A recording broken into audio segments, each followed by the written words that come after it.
Buenas, sí, ya sé que hace un montón de tiempo que no grababa nada, ni hacía nada, no me ha dado tiempo más que a los shorts y algunos hilillos de Twitter, no me ha dado tiempo para más, pero viendo que hice un vídeo con el principio de la huelga de guionistas, me apetecía completar todo el tema de la huelga de guionistas porque ahora ya se han unido los actores y los directores firmaron sus características. La idea es, para que entendáis un poco, tardé 25 minutos, me parece que fueron a explicar un poco la huelga de guionistas. No ha cambiado nada. Sí que volvemos a lo mismo, el tema casi siempre es los residuals, lo que llaman los residuals en Estados Unidos, que aquí serían pues, parecido a regalías o a royalties, no sé si ellos los tienen, no es lo mismo, pero es un poco la idea, quiero decir. Ya lo expliqué, cada vez que una serie, una película se estrenaba en televisión, o se compraba para un festival, o se emitía en algo, o reemitía en un canal por cable, recibían algo de dinero los creativos de esa serie, sean actores, de director, guionistas, los creativos, básicamente. Y todo esto era muy bajo. Han salido algunos ejemplos, por ejemplo, para que entendáis, con el cambio a plataformas, ya lo dijimos, como están opacos los datos, son tan opacos, nadie sabe cuánto puede cobrar, para que entendáis. El guionista del capítulo de Hulka, de She-Hulk, abogada Hulka, como queráis llamarlo, que escribió la aparición de Daredevil, o sea, Daredevil, ese momento, ese gran momento, todo el mundo estaba esperando, el traje amarillo y rojo, etcétera, etcétera, cobró menos de $400 de ese capítulo. Nadie sabe cuántas veces se vio, no hay datos, de hecho ninguna plataforma quiere proporcionarlos, los poquitos que hay independientes que los puede dar Samba tampoco son muy reales, pues...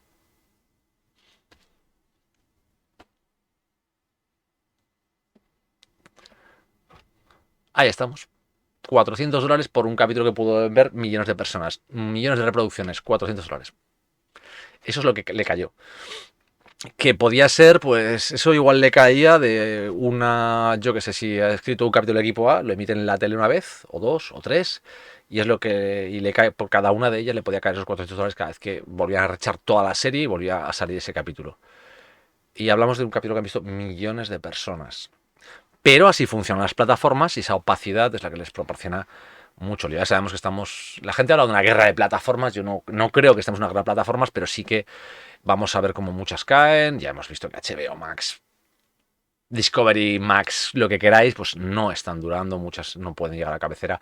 Hay muchísimo dinero que se gasta, las producciones no dan esos resultados. El único que ha aguantado bien era Netflix porque venía con una base brutal, pero sus cambios han producido que la base brutal de suscriptores pues cambie, varíe y haya muchos líos. ¿Qué ocurre? Pues claro, es que la gente con la pandemia, la mayor parte de los directivos, dijeron que aquello de, hostias, el online, las plataformas, no ha funcionado como esperaban y no ha habido un regreso al cine tan potente como esperaban. Y sobre todo hay, no voy a hablar de un cansancio, pero sí un cierto... Hay un ambiente de crisis, por ejemplo, en Europa, pero el problema más grande que tenemos es aquello de que el cine, ya cierto cine, o sea, así como el de superhéroes, por ejemplo, le ha ocurrido, viene lastrado por tantas cosas, viene lastrado por mil cosas y ya no termina de resucitar, digámoslo así. O sea, ya no hay película de... Ya no es una película Marvel, un 1.000 millones. Es así. ¿Qué ocurre con todo esto? Los actores tienen también ese tipo de regalías, ese tipo de residuals. También se les están escatimando las plataformas. Pero aquí viene la famosa, ya lo expliqué más o menos, una de las razones que había por ahí eran las inteligencias artificiales. Fran Drescher, sí, la niñera Drescher, es la presidenta de la jefa del sindicato de actores.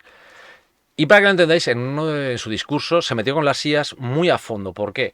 Ya sabéis que yo estoy muy en contra de la idea generativa en sí, ¿no? Para una IA puede utilizarse para apoyos de trabajos monótonos o mecánicos, y me parece perfecto, pero no es creativa, es un corta-pega, es un copia-pega y estas cosas. Puede servir para hacer cosas, un modelo base y cosas así, chorradas, no para realmente crear algo que vaya más allá de un clon, de algo que ya hemos visto. ¿Qué ocurre? Los directivos estaban pensando en utilizar esas IAs generativas con todo el material que tienen. Por ejemplo, pongamos, ejemplo malvado, si queréis, la DC coge y dice, vamos a pillar todas nuestras series de CW, ponemos todos los guiones dentro de una IA y que nos dé una serie de superhéroes con ciertas características, le das tal igual y nos escribe los guiones. Y luego contratamos un guionista que lo pula todo, lo deje bien, lo deje así más un poco más humanizado, le dé todo el estilo, todo lo que sea necesario y sacamos eso, que será una serie total, será tan genérica como tantas otras y funcionará. El problema es que además a ese guionista no le vamos a poner nombre. ¿Por qué? No ha escrito, solo ha pulido. Empezamos a ver los problemas primero de autoría. Segundo, recordemos que lo generado por una IA es libre. O sea, una IA, al no tener derechos, es una máquina, no tiene derechos de autor, lo que significa que, para que entendáis, cada vez que hacéis un dibujito con una IA y os ponéis una foto vuestra, estáis vendiendo vuestros derechos de imagen a todo el mundo. O sea, todo el mundo puede coger esa foto y hacer lo que quiera con ella. Es libre de derechos. Tened cuidado con ese tipo de cosas, ¿vale? Si escribís algo, pongamos un artículo para vuestra web, un post, 1000 palabras y dices, hostias, voy a mejorármelo. Voy a pasármelo por la IA y le voy a poner que le ponga un estilo tipo Arturo Pérez Reverte para hacer gilipollas, porque para otra cosa no va a serviros. Ese texto es libre. Puede usarlo quien quiera. Cogértelo, robártelo, cortártelo a cachos. ¿Por qué? Porque es libre, es utilizar una IA. Bien, una de las grandes cosas que tenían los señores de los estudios era que querían incluir en los contratos que los extras y no los actores principales, sino los extras, todo esto, puedan ser escaneados para ser utilizados a través de CGI, pues para aumentar. Lo típico que veis en las películas que aumentan de repente gente, más gente, o sea, hay 50 personas, de repente parece de 5000. Para este tipo de cosas era la excusa, ¿no? Pero claro, si tienen todos los derechos de imagen, al haber hecho una IA, esos son libres de ese tío, ellos tienen esos derechos basados en ese formato de ese personaje. Como esa persona, por ejemplo, pongámoslo así, coges un extra y 2 años después hace una película independiente y lo peta. Tienes a esa imagen y puedes utilizar esa imagen como quieras, de un tío que lo ha petado, que te ha vendido eso, antes. Eso es lo que pretendían. El que poder tener esos modelos para hacer lo que quisieran con ellos y poder moverse. Y que además, claro, al ser unos modelos de IA, lógicamente, no hay que pagarles, no hay que pagar al dueño, porque eso es libre, etcétera, etcétera, etcétera. Todo ese tipo de problemas son los que literalmente han llevado a esta huelga a los actores, pero no, sobre todo es dinero. Pero además hay que tener en cuenta que los directivos, muy majetes ellos, aparte de las subidas, no voy a hablar de los sueldos porque seamos sinceros, sí, tienen unos sueldos exagerados. Pero a ver, estos tíos cobran una millonada para que unos tíos tengan otra millonada en el banco cada mes que les entre. No es para perdonarlos, pero desde luego sí que sé cómo funcionan y eso desgraciadamente pues no hay tu tía y es lo que va a quedar. Pero el problema es que hay guionistas que están cobrando una miseria y algunos por encima del umbral de la pobreza. También hay actores ahí, los extras, los actores que no triunfan, seamos sinceros, los que están ahí de fondo en las películas y en las series, pues es que también cobran.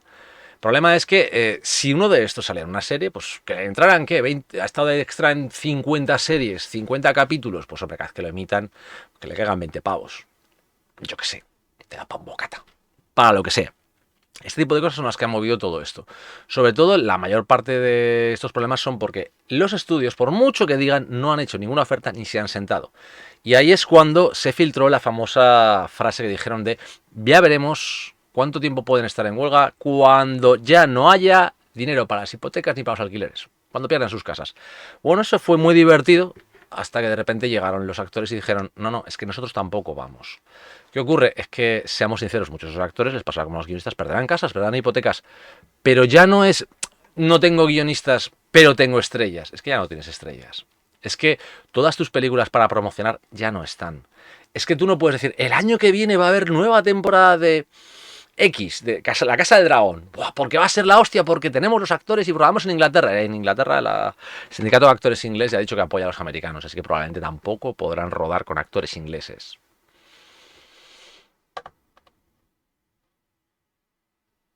Es así, ni actores ingleses. Hay ya, de hecho, creo, varios sindicatos que han empezado a unirse con lo que es el sindicato de actores estadounidense, el sindicato de guionistas, y como se juntan y se están, digamos, no es una afiliación, pero están cerca, veremos eso. O sea, ya no tenemos nadie escribiendo, ya no tenemos nadie actuando. O sea, si antes podían rodar cosas escritas, aunque no las pudieran modificar, ahora ¿con quién las ruedan? Esa es la gran presión que producen los actores. Pero los actores además están atacando que ellos tienen un sindicato que produce una seguridad social para sus miembros, etc, etc, seguros médicos, etcétera, etcétera. O sea, no estamos hablando de que Brad Pitt gane 1 o 2 millones más al año. Estamos hablando de que 50, 60, 80 o 100 actores que no trabajen ese año tengan un cuidado médico a pesar de estar trabajando, no tener dinero para nada, pero tengan alguna seguridad como aquí. Hablamos de muchas cosas, pero principalmente los datos, pues la IA, ya os he dicho, que era una burrada. De hecho, querían tener las voces, todo lo grababan de voz, todo lo grababan de eso, para poder utilizarlo. O sea, decir, tengo 6 horas de grabaciones de la voz de Leonardo DiCaprio. Hostias, me apetece hacer una película de animación y que sea Leonardo DiCaprio. Vamos a coger una IA, metemos todas estas grabaciones de voz y vamos a convertirlas en esto. Eso era básicamente otro de los puntos que querían. De hecho, los actores de doblaje y de animación también han decidido básicamente irse a la huelga, así que tampoco vamos a tener animación, no os engañéis, no hay voces. Sí que hay detalles, por ejemplo, sí que han permitido o van a permitir estos detalles. No sé dónde he metido la lista, tenía por ahí una lista, pero vamos, pueden en películas independientes pequeñas, pueden llegar a participar si el sindicato les da el visto bueno, que no creo que haya mucho problema con eso, ¿vale? Pero vamos, quiero decir que el tema es que estamos muy cerrados ahora mismo, como esto. A ver, vamos a ver si lo encuentro. De hecho es bastante horrible estar con el móvil apuntándose cosas y luego no sacarlas a texto, que lo sepáis. Esto es un horror, ¿vale? Pero a ver, por ejemplo, otro detalle también, los directores de casting, lo que querían hacer los castings, como hacerlos durante la pandemia, o sea, a través de Zoom o con cintas que les manden. ¿Por qué? Porque ahí, que era la gracia de esto, ellos se ahorran mucho tiempo en organizar un casting, no gastan pasta ni días. Eso les diré, de puta madre, mándame las cintas, tengo 5.000 cintas, se las veré. No hay horas de mucho, eso es aún un ahorro, pero además también la gracia de que si los actores se encuentran con productores, con más gente durante esos casting, se hace cultura, digamos, un poco de grupo y así la evitas. Es muy perro, pero vamos. A ver, de hecho, con la huelga de actores no puedes contratar ningún actor para un casting ya producido. O sea, por ejemplo, yo que sé, ¿sabéis por qué Superman Legacy ha anunciado de repente a tanta gente? No es porque sea la hostia, es que si no los anuncia, como que están ahí, se jode el invento. De hecho, que sepáis, ha habido 15 días más o menos de prórroga que le han dado antes de empezar la huelga los actores. Y lo que han hecho los estudios rápidamente es presentar todo lo que han podido, Superman Legacy, la gente que sale, meterle muchísima caña a Barbie, a Oppenheimer en promoción, crear todo esto. De hecho, es una curiosidad, durante el preestreno de Oppenheimer se adelantó una hora con los actores, el director, y cuando acabó ya el tiempo, ahí el mismo Christopher Nolan les dijo a los actores aquello de, bueno, estáis en huelga, a coger vuestras pancartas y para afuera. ¿Por qué? Pues porque los directores ya habían firmado sus regalías, sus aumentos, sus de todo esto antes. Aceptaron el trato de los estudios antes. ¿Por qué? Los estudios tuvieron miedo. Sin un escritor, bueno, estamos jodidos. Pero hay cosas que hacer. Bueno, sin los directores ya estaban más jodidos. Pero los directores colaron. Bueno. Pero cuando los actores dicen que no, es una cosa que necesita gente.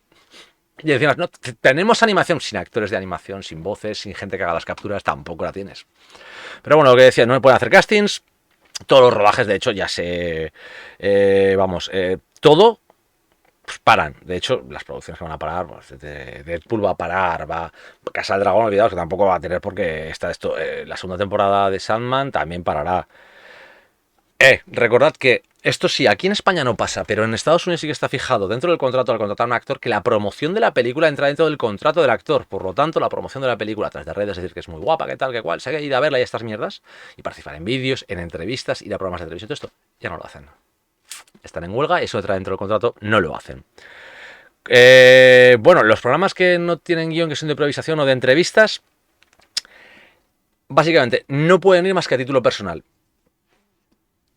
Margot Robbie no puede ir a hablar de Barbie. Margot Robbie puede ir a hablar de Margot Robbie. No puede promocionar estudios, no puede ni a favor ni en contra tampoco. O sea, dejémoslo ahí. No puede hablar en contra de un estudio, pero puede hablar de las negociaciones, por ejemplo, que pudiera haber, este tipo de cosas. Y se supone el sindicato, los datos son más de 160.000 personas ahora mismo el sindicato de autores, ¿vale? Tampoco pueden hacer audiolibros, ni doblar videojuegos, ni esto por lo de voz, ¿eh? O sea, no pueden hacer nada de nada. ¿De acuerdo? O sea, quiero decir que es bastante bestia todo esto. Esto es a lo que han llegado. ¿Por qué? Por los estudios no quieren soltar esa pasta. Ya os digo, el primer problema de los residuals es que las plataformas, al no dar los datos de emisión, de cuánta gente lo ha visto, de cuántas horas hay, pues no hay datos sobre los que calcular. Llegó a haber una proposición que no se aceptó, que llegó de los guionistas, que fue una empresa independiente que recibiera todos esos datos de forma privada y que no pudieran ser compartidos, y la empresa indicara los pagos a cada uno de los guionistas, de los activos, los creativos, etc. Se negaron. ¿Por qué? Porque, seamos sinceros, como salgan los datos en bolsa, petan. Si ahora mismo Warner, para que lo entendáis, ya digo, Warner, incluso Disney, salen los datos de visualizaciones de algo, los revientan. O sea, todos están muy felices con el tema de no, la han visto 1 millón de personas. Sí. Y los estudios. Los Anillos del Poder han sido un descalabro. Yo no quiero saber cuánta gente realmente acabó esa serie. Como salgan los datos de... La empezaron 2 millones. ¡Ojo, qué pasada! La acabaron 300.000. Y haces tú, ¡ojo, qué cagada! Pero ya no hicieron una segunda temporada, no pueden de repente echarse para atrás. Con esa segunda temporada no pueden además a los mismos, ¿cómo se dice? A los accionistas echarlos para atrás. Los accionistas de repente están viendo que hay 200 millones en juego, que si no trae a más gente, esos 200 millones los han tirado por el retrete. Y esos datos pueden provocar, vamos, una bancarrota brutal. Por eso están tan asustados. ¿Qué ocurre? Todo esto viene a colación, así de simple, del famoso, digamos, la guerra de plataformas, no, sino el cambio de paradigma. Igual que mucha gente dice, no, porque cuando nacieron las plataformas destruían el cine. Cuando nació la televisión destruían el cine. Siempre ha habido esas cosas, pero siempre hay un cambio de paradigma. Pero cuando hay un cambio de paradigma, normalmente también hay un cambio de trabajo. Recordad que en los 60 hubo huelgas.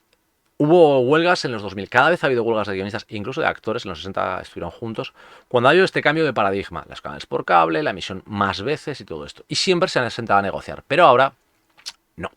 Ese es el gran chiste. No creían que los guionistas pudieran tener fuerza para llegar a presionar. El problema es que se han unido los actores. Y cuando los actores se unen es cuando el audiovisual ya no puede hacerse de ninguna de las maneras. ¿Hay perrerías que van a intentar? Sí, irse a Europa a rodar en algún sitio con actores que no sean que no estén en el sindicato, que no sean sindicados o tal o lo que sea. ¿Qué ocurre? Los sindicatos, ya os digo, europeos se están poniendo del lado de los americanos y tendrán problemas, no podrán hacerlo. Y quiero decir todo esto. En Estados Unidos la sindicación es muy importante para ellos. Y cuando digo muy importante es, para que lo entendáis, una producción que avanza, como el transportista, el camionero, que está llevando el material, vea a rodar a actores, guionistas y todo esto, el camionero simplemente cogerá, para el camión y es, ¿vas a bajar? Hasta que esos esquiros les paran, tú no tienes material. Y él está sindicado también, puede hacerlo. Por los sindicatos y su relación. O sea, imaginaos la que pueden montarles. Por eso es tan importante ver esta huelga de guionistas y de actores como lo que es. El primer cambio de paradigma respecto al último. El cambio de paradigma no hablo de repente. Ya lo hemos tenido cuando hemos pasado la gente de ver las películas en el cine. De repente, no, es que en casa, en mi televisión, lo veo igual. Primero, yo no creo que sea así, no lo ves igual ni de casualidad en casa que en el cine, pero es respetable, es una decisión. Y ese cambio de paradigma llevó a la creación de las grandes plataformas que en su guerra, pues bueno, todo el mundo dice que quedarán al final 2 o 3 plataformas. Netflix es la que está más adelantada porque ya tiene una base brutal. Teóricamente, la siguiente debería ser pues HBO o incluso Disney Plus. Disney Plus por el contenido. Pero os recuerdo que, al igual que lo hizo HBO Max o HBO Discovery Max, como queráis llamarla ahora, como se llame, Disney Plus pues ha empezado a borrar también contenidos. Es así, Disney Plus está empezando a quitarse contenidos, está empezando para no tener que pagar, está empezando a hacer muchas cosas como estaba haciendo. Gente como Bob Iger en su regreso, eterno regreso, porque este hombre no se va nunca, y su idea de voy a limpiar y Bob Iger ha llegado incluso a comentar la idea de vender cachos de Disney. ¿Por qué? Seamos sinceros, Disney cuando Bob Iger estaba en lo más alto compraba todo lo que tenía para hacer un gran conglomerado. Ese gran conglomerado se aguanta a base de que funcione todo más o menos bien y que haya 2 o 3 grandes éxitos. El MCU ya no es, con todo el cariño del mundo, ya no es el gran éxito de 1.000 millones por película. Pero es que antes esas películas costaban 120, 150 millones. Una burrada. Pero ahora cuestan 200 y 300 millones. O sea, Indiana Jones, el día del destino, la hostia que les va a dar a Marvel, o sea, perdón, a Disney, va a ser de 100, 200 millones. Pero es que Flash le va a hacer lo mismo a Warner Discovery. Otro agujero. Bueno, voy a deciros algo. Con el tema de Misión Imposible, que hay gente que hay quejándose. A ver, Misión Imposible es más larga, ocupa más. Hay muchos líos, lo han estrenado antes, pero sigue teniendo un paso realmente firme. Para que lo entendáis, Tom Cruise es la única de las pocas estrellas que quedan que pone su nombre en una película y la gente va a verlas. Demostrado con Maverick y demostrado con Misión Imposible. O sea, estamos ahí, no hemos salido de ahí. Recordad que este año la única película que ha pasado los 1.000 millones ha sido Super Mario. Y con toda la mierda que le echaban y ha pasado los 1.000 millones. Y ninguna de Marvel ha llegado a los 1.000 millones. De hecho, es que los mayores éxitos que han sido La Sirenita, con 500 y pico, los 700 y pico, quiero decir, es que tienen éxitos, sí, pero no ha pasado ninguno. Estamos en un punto en el que el paradigma ha cambiado. El cine, mataron el cine. La pandemia dijo, no, la pandemia va a destrozar el cine. No, la pandemia no destrozó el cine. El cine lo destrozaron los estudios que de repente estaban gastándose 150 millones en una película para su plataforma. Y luego dijeron, no, pues mira, ahora voy a estrenarla en cine y 40 días después a la plataforma. Total, ganaré adeptos. Y dices, no, no va a ir la gente al cine a verla y porque la mitad de ellos ya están suscritos. En 40 días la verán en la plataforma. Quiero decir, Flash la van a ver la gente en la plataforma, no va a verla en el cine. ¿Por qué? Pues porque la has puesto a 40 días, tronco. Ni se van a molestar. Y los que hemos ido a verla al cine, pues estamos orgullosos de haberla visto en cine, pero ¿qué? ¿Y cómo atraes gente? Esa gente no la vas a traer. Acabas de perder. O sea, haciendo eso ya acabas de perder a la mitad de tu público, que es la de esa plataforma. Mal. Muy mal. Eso es muy malo. Pero es que luego, el punto es, las promociones se gastan una burrada en promocionar ciertas películas, pero las lanzan a plataforma. Ya os lo digo, un ejemplo, por ejemplo, siempre lo he dicho, las películas que mejor funcionan son las de terror, porque una película de terror te puede costar máximo, si te pegas a burradas, 30 millones, ¿vale? 30, 60 con alguna salvajada brutal. Pero estamos hablando de que son 60 millones lo más caro que sale. Eso es más o menos lo que costó Joker. Yo que sé, la de Joker de Phoenix y Phillips se fue a 1.000 millones. ¿Vale? Eso es un exitazo de la hostia.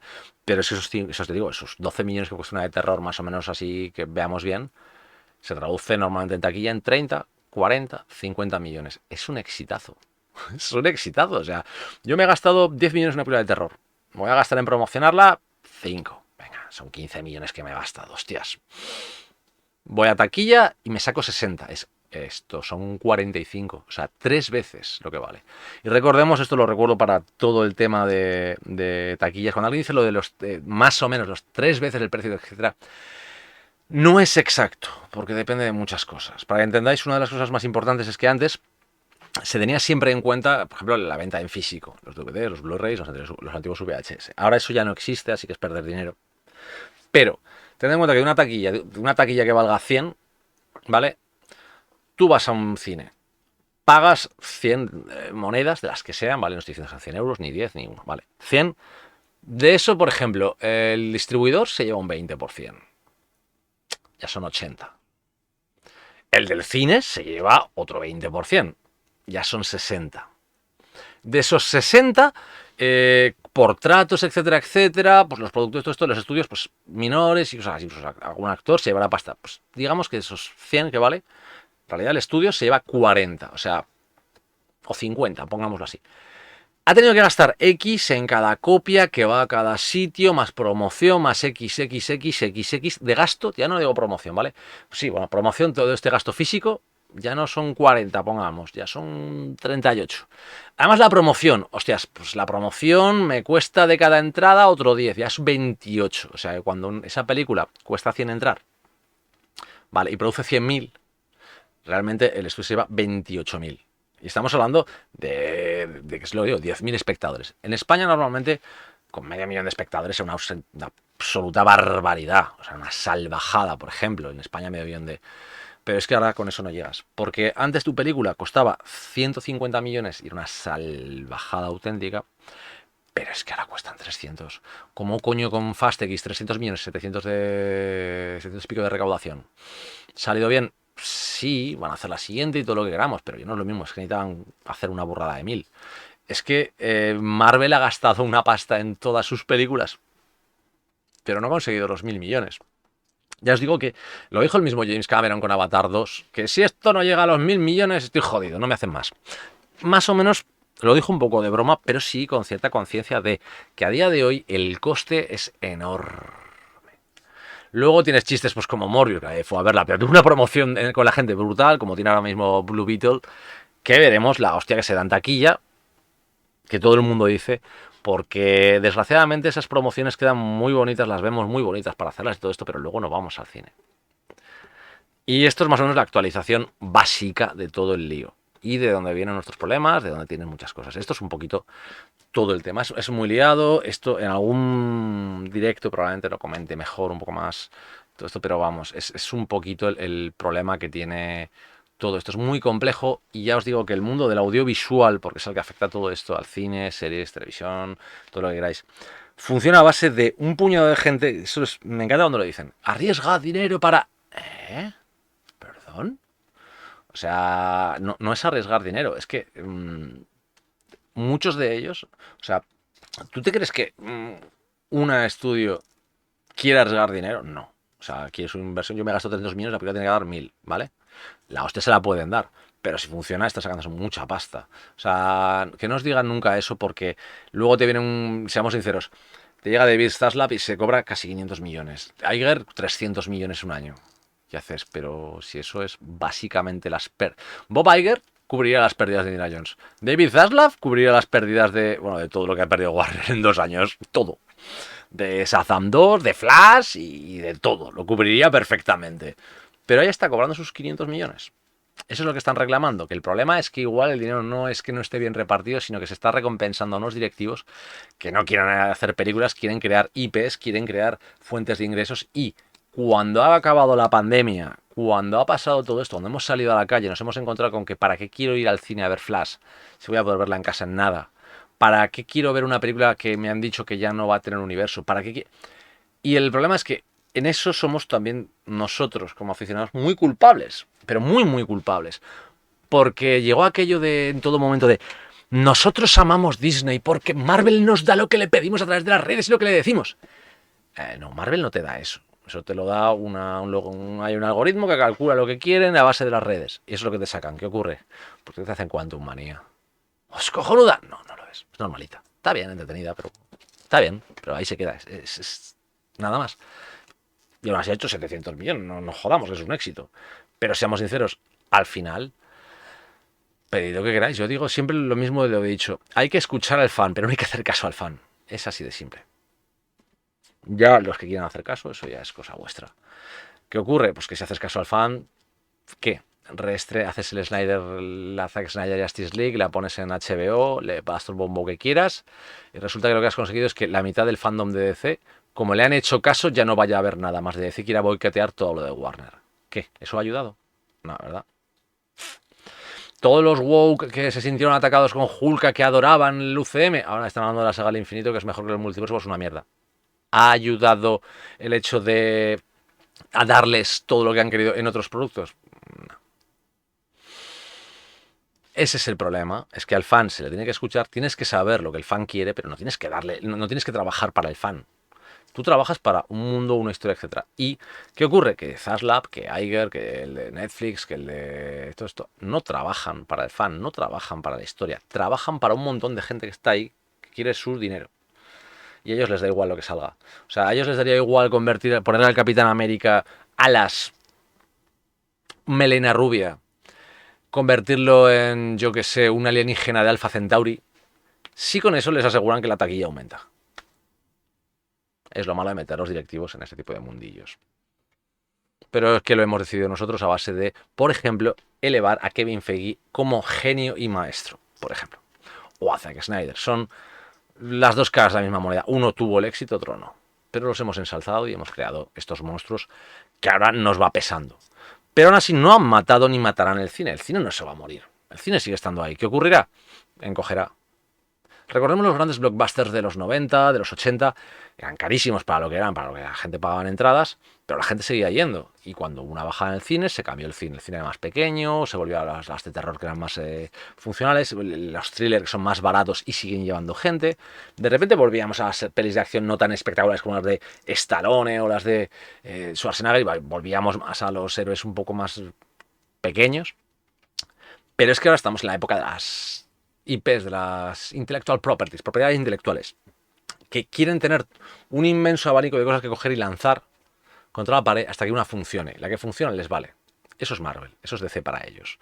O sea, no es lo mismo que para nosotros, que puede gustarnos o no gustarnos, ¿vale?